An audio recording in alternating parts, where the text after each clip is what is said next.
अस्सलाम वालेकुम, आप देख रहे हैं PA न्यूज HD और मैं हूं आपके होस्ट सादिया बतूल।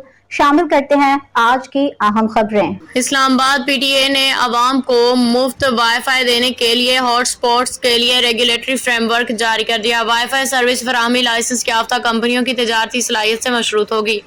वज़ारत IT की दस्तावेज़ात के मुताबिक डाटा लॉग्स प्राइवेसी आगाही मुहिम अवामी वाईफाई रेगुलेशंस फ्रेमवर्क का हिस्सा है। PTA की CVAS डेटा और लोकल लूप लाइसेंस होल्डर्स को बगैर इजाफी फीस हॉटस्पॉट्स की इजाज़त होगी। अवामी वाईफाई हॉटस्पॉट्स के लिए लाइसेंस याफ्ता इदारों को ISM बैंड्स की मुफ्त फराहमी होगी। सार्फिन मालूमात की राजदारी से मुतालिक लाइसेंस याफ्तगान की जिम्मेदारियाँ भी तय की गई हैं। अलावा PTA ने सार्फिन के तजर्बे को बेहतर बनाने के लिए वाईफाई 6E मुतारिफ कराया है। Pakistan telecommunication authority wifi 7 और मुस्तकिल की टेक्नोलॉजीज पे काम कर रहा है। न्यूज स्टूडियो से अब तक के लिए इतना ही। मजीद खबरों और अपडेट्स के लिए देखते रहिए PA न्यूज HD।